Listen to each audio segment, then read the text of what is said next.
अफगानिस्तान में आधी रात फाइटर जेट्स की तेज आवाज ने रात को चीर दिया और फिर धमाकों की गूंज हुई। बम गिरे, आग की लपटें उठी और चीखें गूंजी। पख्तिका और नंगरहार प्रांतों में मदरसे और गांव दहल गए। एक बार फिर लगा कि अमेरिका ने बमबारी कर दी है, लेकिन इस बार कहानी अलग थी। ये धमाके पाकिस्तान की वजह से थे। इस्लामाबाद ने धोखे से, मक्कारी से अफगानिस्तान पर हमला किया था। फाइटर जेट्स ने सीमा पार कर हवाई हमले किए और अब तक 19 अफगान नागरिकों की जान चली गई है। इस्लामाबाद में जनरल मुनीर शायद इन तस्वीरों को देखकर खुश हो रहा था, लेकिन इस हमले ने तालिबान का खून खौला दिया है। ड्यूरन लाइन पर एक नई जंग का ऐलान हो गया लगता है। क्या युद्ध का तीसरा मोर्चा खुल गया है? क्या पाकिस्तान ने अपनी ही बर्बादी की कहानी लिखनी शुरू कर दी है? रविवार को तड़के सुबह पाकिस्तानी फाइटर जेट्स ने अफगानिस्तान के सीमावर्ती इलाकों में एयर स्ट्राइक कर दी। इस्लामाबाद का दावा है कि यह टीटीपी और आईएसआई खुरान के ठिकानों पर था, जो अफगान जमीन से पाकिस्तान पर हमले कर रहे हैं। पाकिस्तान ने कहा कि 7 कैंपों को निशाना बनाया गया और यह इंटेलिजेंस बेस्ड ऑपरेशन था। लेकिन अफगान सूत्रों के मुताबिक पख्तिका में एक धार्मिक स्कूल पर ड्रोन हमला हुआ, जहां निर्दोष बच्चे और नागरिक मारे गए। नंगरहार में भी कार्रवाई हुई और कुल 19 मौतें हुई। यह हमला पाकिस्तान को भारी पड़ने वाला है, इतना भारी कि शायद इसकी कीमत पूरे देश को चुकानी पड़ सकती है। यह कहानी सिर्फ एक एयर स्ट्राइक की नहीं है, यह एक लंबे धोखे, विश्वासघात और आत्मघाती फैसलों की कहानी है। पाकिस्तान, जो खुद को इस्लामी दुनिया का चैंपियन मानता है, उसने अपने पड़ोसी मुस्लिम देश पर हमला करके क्या साबित किया? कि वो अपनी सुरक्षा के नाम पर निर्दोषों की जान ले सकता है। लेकिन इतिहास गवाह है कि ऐसे हमले कभी एक तरफा नहीं रहते, वो बैकफायर करते हैं। और पाकिस्तान के मामले में ये बैकफायर इतना जोरदार होगा कि देश की अर्थव्यवस्था, सेना और राजनीति सब दांव पर लग जाएंगे। तहरीके तालिबान पाकिस्तान ये कोई बाहरी दुश्मन नहीं है, ये पाकिस्तान की अपनी पैदावार है, एक ऐसा राक्षस जो देश ने खुद पाला है और अब वो उसी पर हमला कर रहा है। टीटीपी की शुरुआत 2007 में हुई, जब कबायली इलाकों में अलग अलग उग्रवादी एकजुट हुए। अलग अलग उग्रवादी एकजुट होकर के ये गुट बनाए। उस वक्त अमेरिका के नेतृत्व में अफगानिस्तान में युद्ध चल रहा था और पाकिस्तान अफगानिस्तान सीमा पर अस्थिरता चरम पर थी।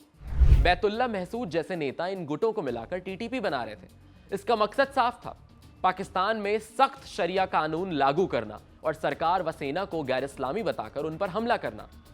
टीटीपी ने पाकिस्तान को अंदर से खोखला कर दिया। 2014 में पेशावर के आर्मी पब्लिक स्कूल पर हमला इसका सबसे भयावह उदाहरण है, जहां 132 बच्चे मारे गए थे। स्कूल, पुलिस स्टेशन, बाजार सब निशाने पर। लेकिन टीटीपी की जड़ें सिर्फ पाकिस्तान में नहीं है, वो अफगानिस्तान तक फैली हुई हैं। अफगान तालिबान से इसका गहरा जुड़ाव है, दोनों एक दूसरे को समर्थन देते हैं। 2001 में जब अमेरिका ने अफगानिस्तान पर हमला किया तो पाकिस्तान ने अमेरिका का साथ दिया। इससे टीटीपी नाराज हो गया, क्योंकि वो इसे इस्लाम के खिलाफ मानता था। टीटीपी का मानना है कि पाकिस्तान सरकार सच्चा इस्लाम नहीं मानती, इसीलिए वो उसके खिलाफ जिहाद छेड़े हुए है।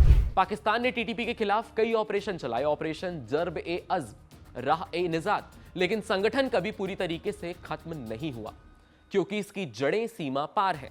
अफगानिस्तान में तालिबान के सत्ता में आने के बाद टीटीपी को और मजबूती मिली। पाकिस्तान आरोप लगाता है कि टीटीपी अफगान जमीन से हमले कर रहा है, लेकिन तालिबान इनकार करता है।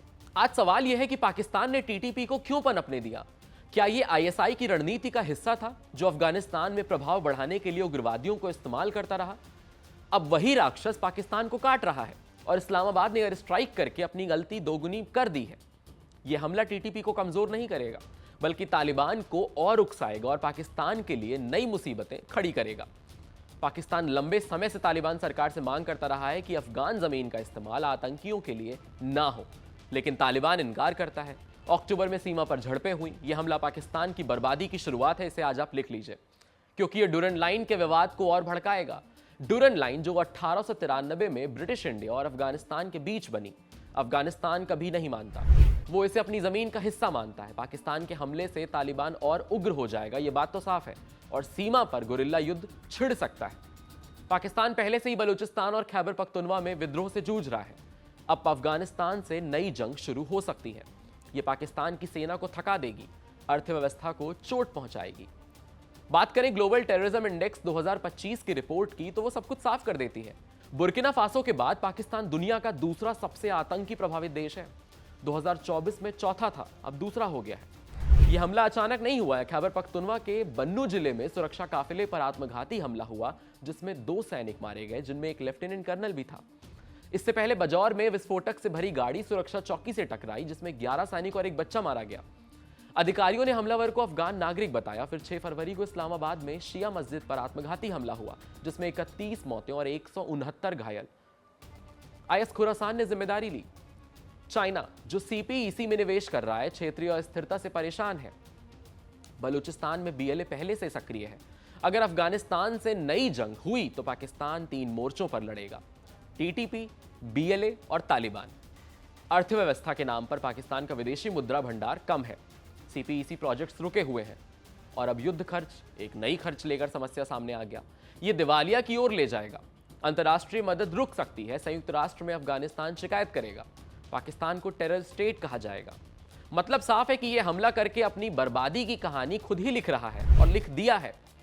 यह धोखा, यह मक्कारी का नतीजा होगा कि तालिबान का बदला, बढ़ते हमले, आर्थिक संकट, अंतर्राष्ट्रीय अलगाव की नई कहानी लिखेगा। क्या पाकिस्तान सीखेगा? शायद नहीं, लेकिन इतिहास सिखाएगा। यह हमला पाकिस्तान को भारी पड़ने वाला है, इतना भारी कि शायद देश टूट जाए। सरहद के उस पार धमाके, इस पार तनाव, और इसका अंत पाकिस्तान के खात्मे के साथ तय होगा। ऐसे ही अमेजिंग एक्सप्लेनर्स देखने के लिए कड़क के यूट्यूब चैनल को सब्सक्राइब करिए, फॉलो करिए हमें इंस्टाग्राम पर भी, और देखते रहिए कड़क। आपके साथ मैं हूं वात्सल्य सारथी का सौदन, और कैमरे के पीछे मेरा साथ दे रहे थे दीपक दुबे।